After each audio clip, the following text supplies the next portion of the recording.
ہمیشہ کی طرح نہیں، بیچ میں کبھی کبھی جو ہے وہ ہمیں بیچ میں میں کیا کہہ سکتا ہوں، حشام الہی جو ہے وہ کیا لفظ استعمال کرنا چاہیے شام؟ ناغا نہیں ہوتا، آپ کہیں اور چلے جاتے ہیں۔ ایبسلیوٹلی ٹھیک نہیں ہے۔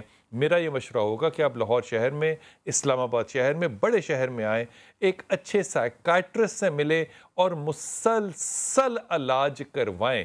کوئی بھی ایب نارمل، حضرت ایک جملہ چاہتا ہوں آپ اس پہ رائے دیں، کوئی بھی چیز جو ایب نارمل ہو یا سب نارمل ہو وہ مذہبی تو نہیں ہو سکتی۔ بسم اللہ الرحمن الرحیم۔ بلال بھائی یہ بات آپ کی میں 100% اس کو سیکنڈ بھی کرتا ہوں، لیکن اس کے باوجود میں ایک بات ضرور کہوں گا کہ ہیلنگ کا ایک پروسیس اسلام میں بھی ہے۔ ہیلنگ کا پروسیس جیسے معالج کے پاس ہے، یہ آپ نے شیزوفرینیا کا پیشنٹ کہا، یہ ممکن ہے کہ ہو، لیکن کیا ان کو ذکر فائدہ دے گا؟ فائدہ ضرور دے گا، جیسے انہوں نے کہا کہ ذکر نے فائدہ دیا۔ ایسی بیماریوں کا جو علاج آپ بھی بتاتے ہیں وہ وہی ہے کہ آپ لا حول ولا قوت الا باللہ پڑھیں۔ بیماریوں کا علاج ہے اس کے اندر، 99 بیماری، یہ ہو نہیں سکتا کہ، اور اگر مثال دے رہا ہوں یہ بیماری اس سے باہر ہے تو آپ اس کے ساتھ ایک وظیفہ اور ملا لیں، اعوذ بکلمات اللہ التامات من شر ما خلق، اگر پھر بھی نہیں تو سورۃ فاتحہ۔ ان 3 مجرب وظائف صحت کے اگر آپ ان کو استعمال کر لیں بلال بھائی، آپ خود دیکھ لیں گے کہ کیا کوئی رائے نہیں۔ اس لیے یہ بھی بڑا ضروری ہے کہ وہ جو پڑھنے والا ہے وہ ذہنی کیفیت میں ہو کہ وہ پڑھ سکے۔ اگر وہ نہیں پڑھ سکتا تو ان کی بیٹی پڑھ کے پھونک دے، دم کر دے اس کو۔ دم والا طریقہ بھی ہو سکتا ہے، اس کو دم والا طریقہ بھی ہو سکتا ہے۔ جو اس مہینے میں خاص طور پہ پہلے 12 دنوں میں ہم چاہتے ہیں کہ شدت سے ہماری عبادت ہو، جیسے ہماری شدت سے عبادت رمضان میں ہوتی ہے وہ عام دنوں سے زیادہ ہوتی ہے، یہی شدت اس مہینے میں اختیار کرتے ہیں۔ بلال بھائی بات یہ ہے کہ جیسے آپ نے بات کیا، ہم بالکل اختلافات کی طرف تو جائیں گے ہی نہیں۔ آپ نے جو بات دباچہ باندھا بڑا عمدہ، نبی کریم صلی اللہ علیہ وسلم کی پوری زندگی ہمارے لیے نمونہ بے شک ہے، اور صرف نمونہ نہیں ہے، یہ تو قرآن کی آیت ہے نا، لقد کان لکم فی رسول اللہ اسوۃ حسنہ، رسول اللہ کی پوری زندگی نمونہ ہے۔ اس کے ساتھ ایک بات ہے، اللہ تعالیٰ نے اس نبی کی زندگی کی قسم بھی اٹھائی ہے قرآن میں۔ بتائیے دنیا میں کس بندے کی سیرت کی اللہ نے قسم کھائی ہو؟ اس کا کیا مطلب ہے؟ اس کا مطلب یہ ہے نبی کریم کی زندگی ایسی ہے کہ نبی پورا دین دے کے گئے ہیں، نبی کریم نے دین کے اندر کوئی خیانت نہیں نعوذ باللہ کی، اللہ اس کی قسم کھا رہا ہے، اللہ ان کی زندگی کی قسم کھا رہا ہے، اور یہ قرآن میں موجود ہے۔ اب بتائیں نبی کریم صلی اللہ علیہ وسلم اپنی پیدائش کے دن کیا کرتے تھے؟ ساری امت کو پتہ ہے، میں پیر کو پیدا ہوا، میں شکرانے کے طور پہ پیر کا روزہ رکھتا ہوں۔ نبی کریم نے کہا میں پیر کو پیدا ہوا، میں پیر کا روزہ رکھتا ہوں۔ اس کا مطلب یہ ہے کہ یہ ہمیں 1 سال کا انتظار نہیں کرنا چاہیے، ہر پیر کا انتظار کرنا چاہیے۔ میں یہ کہنا چاہتا ہوں ہر پیر، اگر رسول اللہ کے اسوے کے اوپر چلنا ہے، رسول اللہ نے پیر اور جمعرات کا روزہ رکھا ہے، ہمیں بھی روزہ رکھنا چاہیے۔ جو روزے کے ایام ہے ہمیں ان ایام کو عید نہیں کہنا چاہیے۔ میں کہتا ہوں آپ اس کا لفظی جو اختلاف ہے اس کو ختم کر دیں، اس کو ختم کر دیں۔ رسول اللہ صلی اللہ علیہ وسلم کی جو دوسری آپ نے بات کی ہے نا، میں کہتا ہوں آپ نے پورے دین کو ایک کوزے میں بند کر دیا۔ رسول اللہ کی بات ویسے ہی ہے جیسے اللہ کی بات ہے۔ کس طرح؟ اور صحابہ کی میں ایک مثال دیتا ہوں، حضرت ابو ذر غفاری ہیں، آخری وقت میں تو بیوی رونا شروع ہوگی، آپ جنگل میں ہیں، ہم اکیلے ہیں، کون آپ کو کفنائے گا، کون دفنائے گا، آخری وقت ہے۔ حضرت ابو ذر سیدھے ہو کے بیٹھ گئے، مسکرانا شروع کر دیا، اب شری ولا تبکی، رو مت، میں تجھے ایک خوشخبری سناتا ہوں، مجھے رسول اللہ صلی اللہ علیہ وسلم نے، ہم بندے بیٹھے تھے، کہا تھا تم میں سے ایک بندہ جنگل میں فوت ہوگا اور باقی سب فوت ہو گئے، اب میں ہی رہ گیا ہوں۔ رسول اللہ نے کہا تھا جب وہ جنگل میں فوت ہوگا اسی وقت اللہ رب العزت مسلمانوں کی ایک جماعت بھیجے گا جو اس کے کفن اور دفن کا، جنازے کا انتظام کرے گی۔ ہاں ایک کام کرنا، جب میں فوت ہو جاؤں مجھے باہر نکالنا، یہ لفظ کہہ رہے ہیں اور کہہ رہے ہیں مجھے باہر نکال کے رکھ دینا، اور ایمان دیکھیں حدیث رسول پہ، مجھے دفن نہیں کرنا جب تک مسلمان جو جماعت نہ آ جائے، کیونکہ نبی کا قول تھا۔ اب یہاں پہ سانس نکلا، ادھر سے عبداللہ ابن مسعود دروازے پہ دستک دے رہے ہیں، یعنی باہر بھی نہیں نکالنا پڑا۔ رسول اللہ صلی اللہ علیہ وسلم کی حدیث کے اوپر، جیسے آپ نے داہیہ کلبی کا واقعہ سنایا، حضرت عثمان بن طلحہ ہیں، کعبہ کی آپ کو پتا چابیاں ان کے پاس تھی، تو جب فتح مکہ کے اوپر نبی کریم نے ان کو بلایا، خیر وہ چابیاں لے کے آئے تو رو رہے تھے۔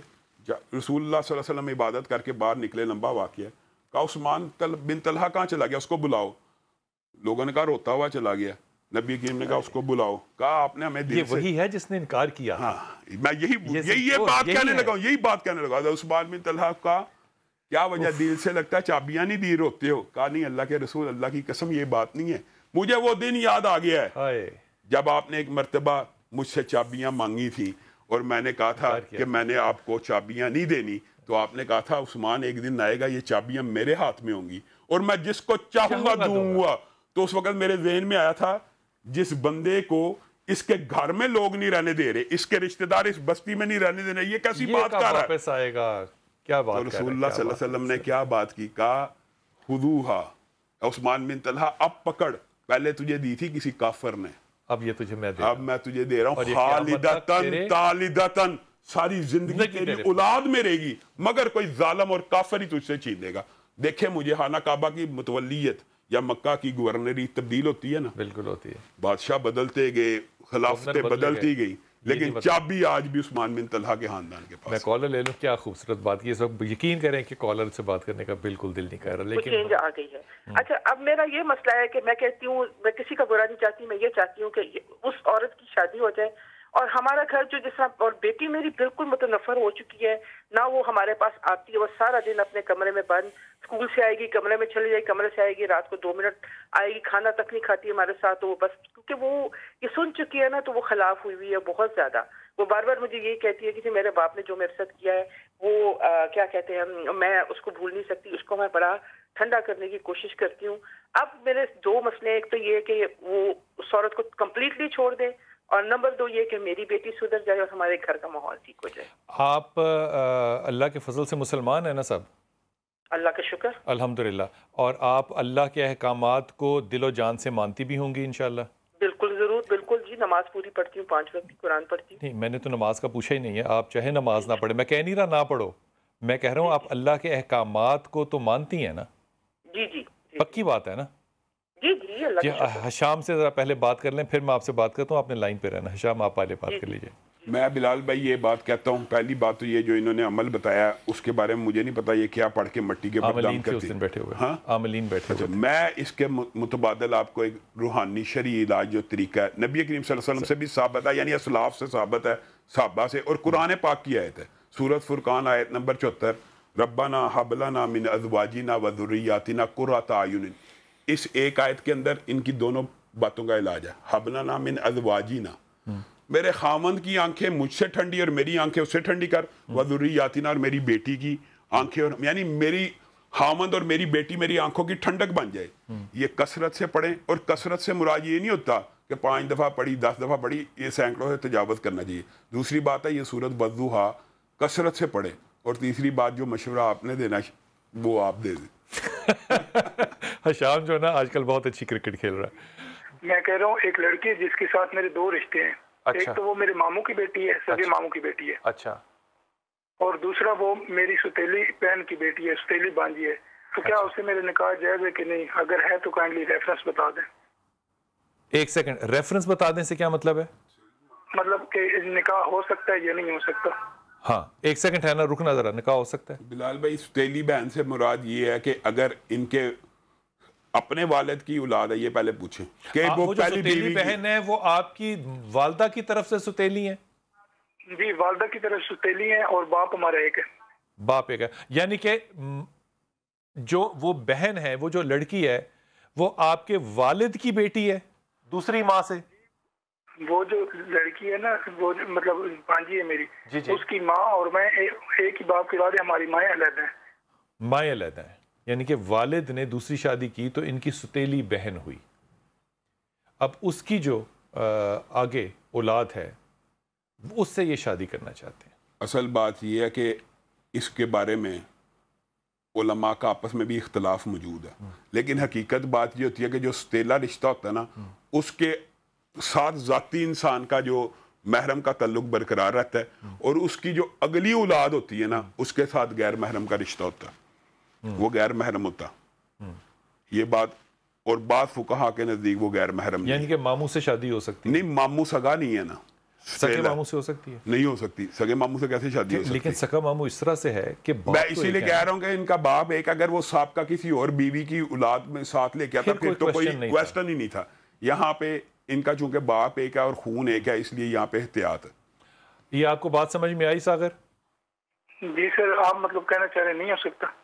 نہیں ہو سکتا فی الحال نہ کریں جب تک کوئی مستند بات مزید اس کے اندر مطالعے کی ضرورت ہے. یہ جو معاملات ہوتے ہیں جن کا کہ فقہی جواب ہوتا ہے فقہ کے مطابق یعنی کہ شریعت کے قانون کے تحت، ان کے اوپر میرے خیال میں سب سے اچھا طریقہ کار یہ ہے کہ آپ جس فقہ سے ہیں آپ وہاں کے علماء اکرام سے رائے لیں اور اس کے مطابق اپنی فقہ کے مطابق چلیں. بالکل آپ نے بڑا صائب بات کی ہے. ایسا ہی. اور ایک بات میں اور کہنا چاہتا ہوں، جو پچھلی بہن کی کال تھی نا، ان کو چاہیے کہ وہ خامند کا گناہ برداشت کرنے کی بجائے اس کو نکاح کا مشورہ دے دیں. دے اور سلامت رکھے. ان کو نکاح کا مشورہ دے. عورتوں میں اب بالکل مشہور نہیں ہوں گے. ظاہر ہے. میں اس بات کو کہتا ہوا نا، میں بھول گیا پہلی بات تو ایماندارانہ یہ ہے، لیکن اگر مجھے یاد آتی تو میں ضرور کہتا کہ گناہ کی زندگی سے نکاح کی زندگی کتنی زیادہ آسان ہے. این ممکن ہے کہ اس نکاح سے ان کی زندگیوں میں بھی سکون جو ہے وہ وارد ہو جائے. یہ دل کو بڑا کرنے والی میری بہن، وہ جو خاتون دبئی سے کال کر رہی تھی، کیونکہ سی اے جو ہے یہ میرے خیال میں کوئی 11 سبجیکٹس ہیں جو اس کو کوالیفائی کرنے پڑیں گے. پہلے اے سی سی ہے وہ کر لی ہے، اے سی سی اے کر لی ہے.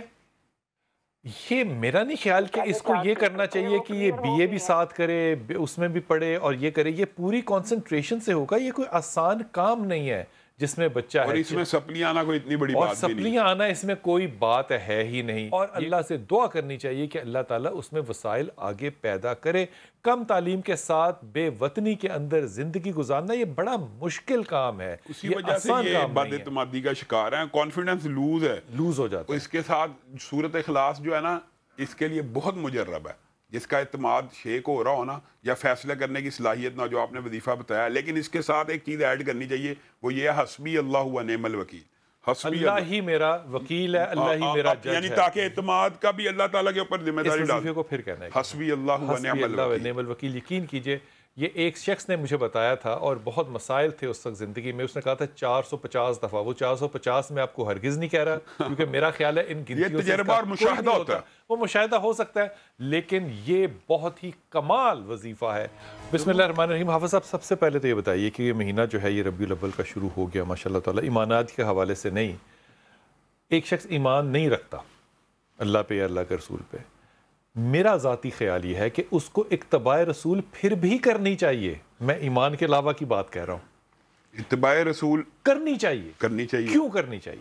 کیونکہ رسول اللہ صلی اللہ علیہ وسلم پوری انسانیت کے لیے رحمت ہے. ایک تو ان کی اتباع کرنے میں اول تو پہلے آپ نے جو جملہ بول دیا نا، آپ نے استثناء بہرحال کر دی ہے کہ وہ اتباع بہرحال تب بھی کرے گا جب وہ رسول کے اوپر ایمان لے کے آئے گا یا توحید کو ماننے گا. اس کے علاوہ آپ شخصیت نبی کریم کی اس کے سامنے پیش کریں، اس کی مرضی ہے.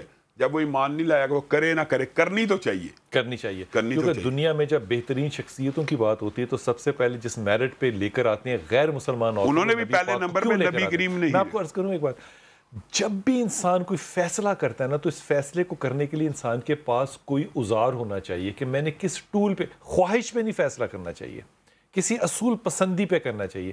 وہ اصول پسندی آپ قانون سے لیں، کسی کتاب سے لیں، کسی شخصیت سے لیں، کسی سے لیں، لیکن وہ اصول پسندی خواہش نہیں ہونی چاہیے. یہ جو آپ نے بات کر دی ہے، اگر انسان اور معاشرہ اس چیز کے اوپر آ جائے، ابھی جو پچھلے کالیں گزری ہیں کہ اپنے خواہش کے اوپر فیصلہ نہ کریں. کس کے اوپر کرو؟ اگر حدیث رسول کے مطابق فیصلہ کریں تو قرآن پاک کی آیت ہے، اگر اچھا نیک سیرت رشتہ دیکھ لیا نا تو شادی کر دو. عمارت نہ دیکھو. ان یکونوا فقراء یغنیہم اللہ من فضلہ. فقیر بھی ہوگا اللہ امیر کر دے گا، لیکن سیرت کی وجہ سے کرو تو صحیح، کسی اور وجہ سے نہیں. کیا بات ہے، بڑی اچھی بات ہے. یہ جو رحیلہ